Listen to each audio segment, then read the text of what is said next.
يا أيها الذين آمنوا صلوا عليه وسلموا تسليما.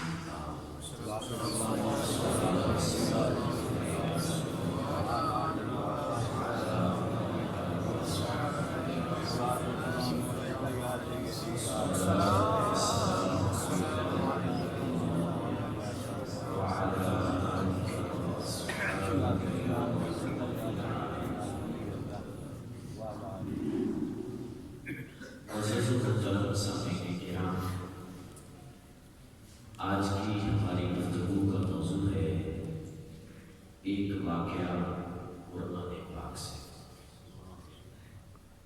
اور جس واقعہ کا میں نے آج انتخاب کیا ہے یہ پارہ نمبر 3 سورہ بقرہ کی آیت نمبر 259 کے تحت 259۔ پہلے واقعہ سے بات فرمائیں، پھر انشاءاللہ آیت کریمہ کا ترجمہ اور تفسیر عرض کرتا ہوں۔ بنی اسرائیل کی قوم حضرت موسیٰ علیہ السلام کے وصال فرمانے کے بعد انتہائی زیادہ بگڑ گئی اور ان کے اندر بدعمالیاں اور بدعقیدگیاں بڑھ گئی، تو اللہ تعالیٰ کی طرف سے ان پر یہ عذاب آیا کہ عمالقہ نامی قوم، جس کا سردار اور بادشاہ تھا بخت نصر، اس نے ایک بہت بڑی فوج لے کر بیت المقدس پر چڑھائی کی اور پورے کے پورے شہر بیت المقدس کو بالکل تخت و تاراج کر دیا، ویران کر دیا۔ یہ بخت نصر قوم تھا، یہ ایک کافر قوم تھی عمالقہ، اور ان لوگوں کو یہ اس وقت بت پوجتے تھے۔ ان کا جو بڑا بت تھا اس کا نام تھا نصر۔ ان میں سے کسی نے دیکھا کہ ایک دن نصر بت کے آگے ایک بچہ لاوارث پڑا ہوا تھا۔ انہوں نے اس بچے کو اٹھایا، پالا، اور پھر یہ سوچا کہ اس بچے کو نام کس کا دیں، یہ کس کا بیٹا ہے۔ جب نہ پتہ چلا تو انہوں نے اس بچے کو بت کا نام دے کر اس کا نام رکھ دیا بخت نصر۔ بخت فارسی زبان میں اور ان کی زبان میں بیٹے کو کہتے تھے، تو اس اعتبار سے انہوں نے اس کا نام رکھ دیا، گویا یہ نصر نامی بت کا بیٹا ہے، یہ ہمیں وہاں سے ملا ہے۔ یہ پلا بڑا ہو گیا، ایک وقت آیا کہ قوم عمالقہ کا بادشاہ تھا، اور یہ انتہائی ظالم و جابر قوم تھی۔ یہ وہی قوم ہے جس کے ساتھ موسیٰ علیہ السلام بنی اسرائیل کو لے جا کر جنگ کرنا چاہتے تھے، تو قوم نے کہا تھا بنی اسرائیل نے کہ ہم عمالقہ سے نہیں لڑ سکتے، وہ تو بڑے جنگجو ہیں، تو اور تیرا خدا جا کر لڑو، ہم تو یہیں بیٹھے ہیں۔ پھر قوم بنی اسرائیل اس بات کی وجہ سے میدان تہ کے اندر 40 سال تک بھٹکتے رہے۔ 40 سال اس پورے میدان میں، یہ میدان بھی کوئی اتنا بڑا نہیں ہے، چند میلوں کا میدان ہے، لیکن 40 سال تک انہیں رستہ ہی نہیں ملا۔ روزانہ چلتے اور شام کے وقت جب توقف کرتے رک جاتے، اگلے دن اٹھ کر دیکھتے تو جہاں سے چلے تھے پھر ادھر گئے۔ 40 سال انہیں گزر گئے تھے اسی میدان میں۔ یہ جو آگے قوم تھی اسے کہا جاتا ہے قوم عمالقہ، عین میم الف لام کاف ہے، عمالقہ۔ یہ شام کے گرد و نواح میں یہ لوگ آباد تھے۔ ان کا بادشاہ تھا بخت نصر۔ بخت نصر کو ایک موقع ایسا ملا کہ اس موقع کو پا کر اس نے بیت المقدس پر چڑھائی کر دی، پورے کے پورے بیت المقدس کو ویران کر دیا، 1 لاکھ بندے کو زندہ فرشتہ ذبح کر دیا، 1,00,000 کو اپنے ساتھ غلام بنا لیا، مادیہ بنا لیا، اور 1,00,000 کو وہاں سے اٹھا کر مختلف ملکوں اور شہروں میں جا کر آباد کر دیا، بکھر کر دیا۔ اور یہ انتہائی خوبصورت شہر تھا بیت المقدس، بہت بڑا باغات والا، سرسبز و شاداب، بڑی اچھی اچھی بلڈنگیں، سب کچھ تھا، لیکن اس نے بالکل سب کچھ تہس نہس کر دیا۔ اور جن لوگوں کو یہ اپنے ساتھ غلام اور بادیہ بنا کر لے گیا، ان میں سے حضرت عزیر علیہ السلام بھی تھے۔ عزیر علیہ السلام اللہ تعالیٰ کے نبی ہیں، اور یہ قوم بنی اسرائیل میں ہی نبی بن کر تشریف لائے، حضرت موسیٰ کے بعد۔ حضرت عزیر علیہ السلام بھی انہی لوگوں میں تھے جو قیدی بنا لیے گئے۔ کافی عرصے بعد عزیر علیہ السلام کسی طرح سے چھوٹے، جب چھوٹے تو واپس آئے اپنے اس شہر کی طرف۔ جب یہاں آئے تو آ کر کیا دیکھا کہ پورے کا پورا شہر ویران ہو چکا ہے، جو مکانات تھے وہ کھنڈرات بن چکے ہیں، بالکل کہیں بھی کوئی چیز ایسی نہیں ہے کہ جو آبادی کے آثار تھے۔ لیکن جو باغات تھے وہ اللہ کے حکم سے پھر سرسبز و شاداب ہو چکے ہیں، پھلوں سے لدے ہوئے ہیں، ہر طرف سبزہ سبزہ ہے، لیکن شہر سارا ویران ہے، وہاں رہنے والا کوئی نہیں، مکان خالی پڑے۔ تو جناب عزیر علیہ السلام نے جب یہ دیکھا تو دیکھ کر دل سے ایک آواز نکلی کہ اب اتنا کچھ ہونے کے باوجود اللہ اس شہر کو دوبارہ کیسے آباد کرے؟ یہ تو نہیں اب آباد کر سکتا، یہ تو ختم ہو گیا بس۔ آپ کے دل میں یہ بات آئی کہ آپ نے وہاں ہو کر کچھ پھل توڑے، جتنے چاہیے اتنے کھا لیے، کچھ انگور اپنے تھیلے میں ڈال دیے، اور کچھ انگوروں کا نچوڑ کر آپ نے شیرہ نکالا، جوس، رس، وہ بھی پی لیا، جو بچا وہ آپ نے اپنے مشکیزے میں رکھ لیا، اور آپ سوار تھے ایک گدھے پر۔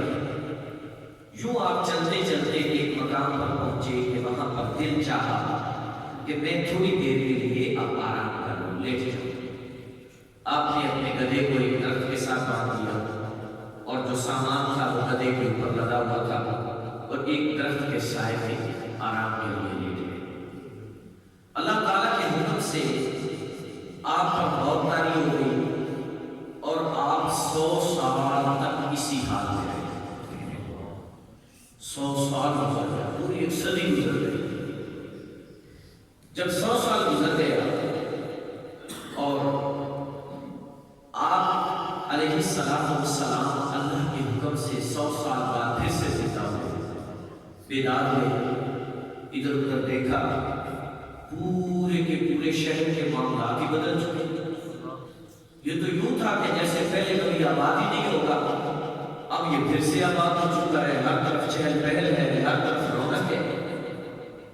اب آپ نے جب اپنے گدھے کی طرف دیکھا تو کیا دیکھا کہ گدھا تو بالکل مر کے گل سڑ چکا ہے، اس کی ہڈیاں بھی بکھر چکی ہیں، حتیٰ کہ ہڈیاں بھی ریزہ ریزہ ہو چکی ہیں، اس کے بال اڑ رہے ہیں۔ لیکن اگلی بات بڑی قابل توجہ ہے، اور دوسری جانب جب نظر پڑی اپنے تھیلے کی طرف تو تھیلا بالکل صحیح سلامت ہے، انگور بھی اس میں صحیح سلامت ہے۔ انگور کبھی 100 سال کو نکال سکتا ہے؟ انگور کو فریج کے بغیر 2 دن نہ نکالے، 100 سال گزر گئے، انگور بالکل صحیح سلامت۔ اور حیرت کی بات یہ ہے کہ جو مشکیزے میں آپ نے انگور کا جوس نکال کر ڈالا تھا وہ بھی بالکل تر و تازہ، اور اس میں بھی کوئی تغیر نہیں آئی، کوئی ذائقے میں تبدیلی نہیں آئی، بالکل تازہ تھا۔ آپ علیہ السلام نے جب یہ سارا منظر دیکھا تو اللہ تبارک و تعالیٰ کی طرف سے آپ کی طرف وحی آئی اور ارشاد فرمایا، اے میرے پیارے نبی، ذرا بتاؤ یہاں کتنی دیر سوئے رہے؟ آپ جب سوئے تھے تو صبح کا وقت تھا، دوپہر ہونے سے پہلے گئے۔ اب جب آنکھ کھلی تو اس وقت عصر کا ٹائم تھا۔ آپ نے یہ حساب لگایا، لگا کر کہتے ہیں یہی ایک دن ہے یا دن کا کچھ حصہ، ایک دن پورا یا دن کا کچھ حصہ، اتنا ہی تصویر رہا۔ اور اگلی بات یہ ہے کہ آپ علیہ السلام کی عمر اتنی ہی تھی جتنی کہ آپ کے 100 سال گزرنے سے پہلے۔ بال کالے، ناخن تک نہیں بڑھے، جسم میں کوئی تبدیلی نہیں آئی، نہ کسی قسم کی کوئی تبدیلی آپ کے حالات پر آئی۔ آپ نے اپنے آپ کو بھی دیکھا کہ میری محسوس ہوا کہ ویسے ابھی صبح جگہ تھا اور اب عصر کے وقت اٹھے ہوں۔ تو اللہ تبارک و تعالیٰ نے آپ سے خطاب کرتے ہوئے ارشاد فرمایا، اے میرے نبی تم ایک دن نہیں بلکہ پورا 100 سال سوتے رہے، ایک صدی گزر گئی ہے۔ اصل میں آپ کے دل میں یہ خیال آیا تھا کہ اللہ تعالیٰ اس پورے شہر کو دوبارہ کیسے آباد کرے گا، یہ تو سارے کا سارا ختم ہو چکا ہے۔ تو فرمایا ہم نے تمہیں یہی دکھانا تھا، ہم اس بات پر قادر ہیں۔ دیکھو ذرا وہ گدھا جو اعضاء کے اعتبار سے انگوروں سے تو مضبوط تھا، انگوروں کی بنسبت تو مضبوط اعضاء والا تھا، لیکن وہ بکھر گیا، اس کی ہڈیاں بھی گل گئی، اس کے بال بھی اڑ گئے، اور میں نے انگوروں کو اب تک تروتازہ رکھا۔ اے میرے نبی میں اس بات پر قادر ہوں کہ میں چاہوں تو ایک ویران شہر کو پھر سے آباد کروں، میں چاہوں تو انگور 100 سال تک باقی رہے اور وہ خراب نہ ہو، اور میں چاہوں تو مضبوط جسم والا گدھا بھی گل سڑ کر اس کی ہڈیاں کو ستا ہو جائے۔ سب کچھ میرے حکم کے تحت ہے۔ جناب سیدنا عزیر علیہ السلام نے جب اللہ تعالیٰ کی اس وحی کو سنا تو فوراً اللہ تعالیٰ کے حضور سجدہ کیا، اور سجدہ کر کے کہتے ہیں مولا میں جانتا تو پہلے بھی تھا، اب میں نے اپنی آنکھوں سے دیکھ لیا کہ تو ہر شے کرنے پر قادر ہے۔ ان اللہ علی کل شیء قدیر۔ جناب عزیر علیہ السلام کی آنکھوں کے سامنے اللہ نے حکم دیا اور وہ گلی سڑی کو سیدھا ہڈیاں آپس میں ملنا شروع ہو گئی۔ گدھے کی ہڈیاں جو جس جوڑ کی تھی وہ ادھر ہی آ کے ملتی ہے، حتیٰ کہ آپ کی آنکھوں کے سامنے ہڈیوں کا ڈھانچہ بن گیا، پھر دیکھتے ہی دیکھتے اس پر گوشت چڑھ گیا، پھر دیکھتے ہی دیکھتے کھال آ گئی، پھر دیکھتے ہی دیکھتے بال آ گئے، ایک لمحے میں سارا کچھ ہو گیا، اور وہ گدھا پھر سے ہنہنانے لگا، پھر سے آواز نکالنے لگا۔ آپ نے اپنا تھیلا اٹھایا، گدھے پر رکھا، سوار ہوئے اور شہر کی جانب چل پڑے۔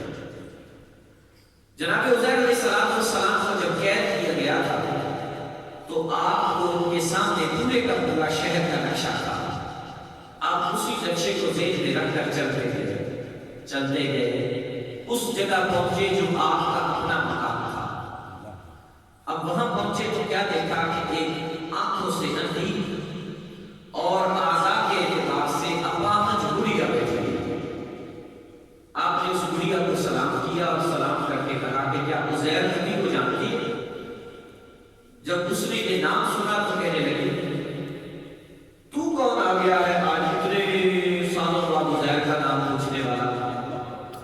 عزیر کا تو پتہ ہی کوئی نہیں، وہ تو 100 سال سے زیادہ عرصہ ہو گیا ہم سے بچھڑا تھا، عزیر کا کوئی پتہ نہیں وہ کدھر ہے۔ جناب عزیر علیہ السلام نے فرمایا اے بڑھیا میں ہی اللہ کا نبی عزیر۔ بڑھیا حیران ہو گئی، اس نے کہا یہ کیسے ہو سکتا ہے؟ جب میں نے عزیر علیہ السلام کو دیکھا تھا تو میں بچی تھی، اب میں بوڑھی ہو گئی ہوں، اپاہج ہو گئی ہوں، آنکھوں سے نابینا ہو گئی ہوں، اور تو کہتا ہے کہ میں عزیر کیسے ہو سکتا ہے؟ بالآخر بڑھیا نے کہا کہ عزیر نبی علیہ السلام کی ایک شان تھی کہ وہ مستجاب الدعوات تھے، جو بھی دعا مانگتے تھے اللہ قبول فرما لیتا تھا۔ اگر آپ واقعی عزیر ہیں تو دعا کریں رب میری بیماری بھی دور کر دے، اللہ مجھے بینائی بھی عطا فرما۔ عزیر علیہ السلام نے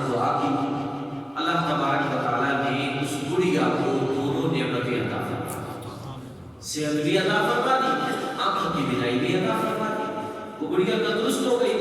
اس نے آپ کو دیکھا، کئی بار دیکھا، دیکھ کر کہنے لگی لگتا تو ہے تو زہر ہے۔ اب آپ نے کہا کہ چلو جہاں لوگ بیٹھے ہیں وہاں لے چلو مجھے، اور وہاں جا کر لوگوں سے میرا تعارف کراؤ، انہیں بتاؤ کہ میں زہر ہوں۔ بڑھیا آپ کو لے کر وہاں گئی۔ کہتے ہیں کہ اس مجمع میں آپ کا بیٹا بھی بیٹھا ہوا تھا، اور آپ کے بیٹے کی عمر ہو چکی تھی 118 سال۔ 100 اور عزیر علیہ السلام کی عمر کتنی ہے؟ 40 سال۔ بیٹے کی 118 سال۔ عزیر علیہ السلام وہاں پہنچے، سلام و کرام ہوا۔ جناب عزیر علیہ السلام نے ان لوگوں سے کہا کہ میں اللہ کا نبی عزیر ہوں۔ بڑھیا نے بھی کہا ہاں میں نے بھی یقین کیا ہے کہ عزیر علیہ السلام ہے۔ آپ کا بیٹا کہنے لگا یہ کیسے ہو سکتا ہے کہ میں بیٹا ہو کر 118 سال کا ہو گیا اور میرا باپ ابھی تک 40 سال کا ہے، یہ کیسے ہو سکتا ہے؟ تو عزیر علیہ السلام نے سارا واقعہ سنایا۔ بالآخر لوگوں کے درمیان یہ طے ہوا کہ عزیر علیہ السلام کو تورات زبانی یاد تھی۔ اگر آپ ہمیں تورات سنا دے ساری تو ہم مان جائیں گے کہ آپ اللہ کے نبی عزیر۔ اب لوگ کہنے لگے کہ یہ تو سنا دیں گے، سنے گا کون؟ آگے سے کس کو تورات آتی ہے؟ تو کہا جی کہ جب وقت نصر آیا تھا نا اور اس نے پوری کی پوری قوم کو ہلاک کیا تھا، تو اس نے تورات کے جتنے نسخے ملے تھے وہ بھی سارے جلا دیے تھے۔ اب اس دنیا میں تورات کا نسخہ کوئی نہیں۔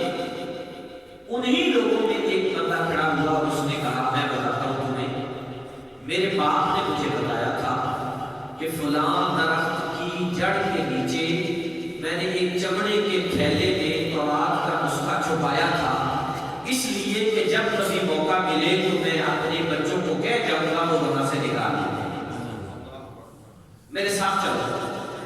اب یہ لوگ وہاں چل پڑے، جا کر انہوں نے اس درخت کی جڑ کو کھودا، واقعی وہاں سے ایک تھیلا نمودار ہوا۔ تھیلے کو کھولا تو اس کے اندر تورات تھی۔ لوگوں نے تورات سامنے رکھی، حضرت عزیر نے سنانی شروع کی۔ عزیر علیہ السلام نے شروع سے لے کر آخر تک پوری تورات سنا دی۔ جب آپ نے تورات سنا دی تو لوگوں کا یقین ہو گیا کہ واقعی آپ اللہ کے نبی جناب عزیر علیہ السلام۔ تو یہ اللہ تبارک و تعالیٰ کی قدرت کاملہ ہے۔ جی ہاں، یہ بھی ایک اسلامی پہلی بھی ہے۔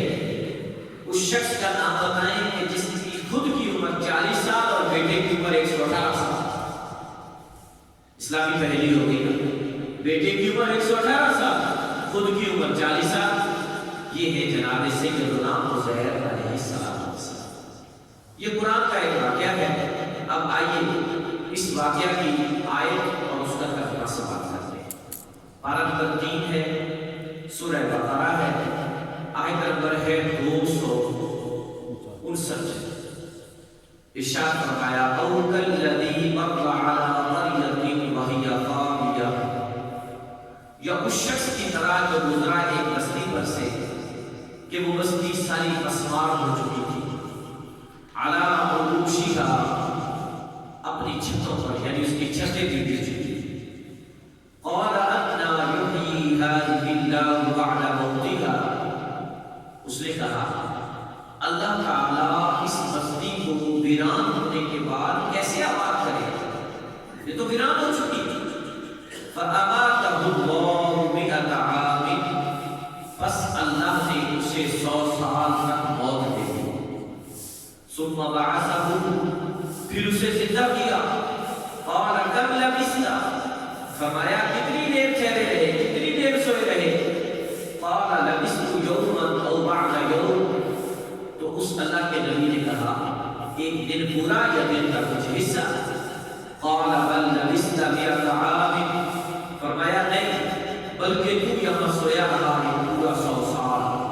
فانظر الى طعامک، دیکھ اپنے کھانے کے پھلوں کی طرف، وشرابک، اور اپنے جوس کی طرف، لم یتسنہ، جس کے اندر کوئی بدبو بھی پیدا نہیں، بالکل خراب نہیں ہوا۔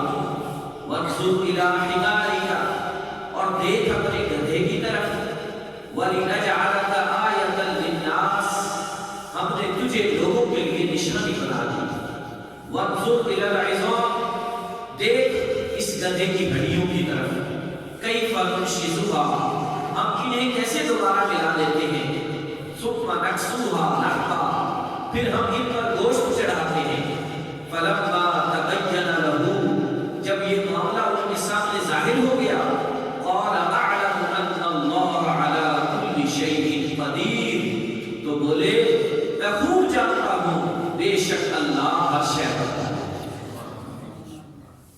اس واقعہ سے ایک درس ملا ہے، وہ یہ کہ اللہ چاہے ایک ہی جگہ پر، ایک ہی ماحول میں، ایک ہی آب و ہوا میں گدھا گل سڑ جائے مگر اللہ کے نبی کے جسم کو کچھ نہ ہو، گدھا گل سڑ جائے مگر انگوروں کو کچھ نہ ہو، انگوروں کے جوس کو کچھ نہ ہو، ایک ہی آب و ہوا ہے، ایک ہی جگہ ہے، ایک ہی زمانہ ہے، تو جب میرا رب اس بات پر قادر ہے، سنیے گا، تو پھر وہ اس بات پر بھی قادر ہے، ایک ہی قبرستان میں، ایک ہی مٹی میں، ایک ہی طرح کی آب و ہوا میں کچھ لوگوں کے جسم گل سڑ جاتے ہیں اور کچھ اللہ کے حبیب کے وہ غلام ہوتے ہیں کہ جو قبروں میں رہ کر بھی زندہ ہوا کرتے ہیں۔ سبحان اللہ۔ زمین میلی نہیں ہوتی، زمن میلا نہیں ہوتا، غلامان محمد کا کفن میلا نہیں ہوتا۔ نعرہ تکبیر، نعرہ رسالت، نعرہ حیدری، نعرہ غوثیہ۔ میرا اللہ اس بات کی قادر ہے کہ وہ چاہے تو ماحول ایک ہی ہو، جگہ ایک ہی ہو، آب و ہوا ایک ہی ہو، وہاں وہ گروہ کو تار و تازہ رکھ سکتا ہے اور گدا کر سکتا ہے۔ تو معلوم ہوا ایک ہی قبرستان میں سے کچھ قبروں ایسی ہوں گی کہ جہاں کھودو گے تو کچھ نہیں ملے گا، ہڈیاں بھی نہیں ملیں گی، اور اسی قبرستان میں کچھ وہ لوگ بھی ہوں گے کہ جب ان کی قبر کھلے گی تو پتا چلے گا کہ یہاں سے تو جنت کی خوشبو آ رہی ہے، یہاں سے تو حلے آ رہے ہیں۔ یہ وہی لوگ ہیں جنہوں نے دنیا میں اپنے رب کو راضی کیا ہوتا ہے تو رب انہیں قبر میں بھی زندگی عطا فرماتا ہے اور آخرت میں بھی ان کی زندگی اچھی ہی ہوگی۔ اللہ رب العالمین قرآن پاک کو سمجھنے کی توفیق نصیب فرمائے، آمین۔ وآخر دعوانا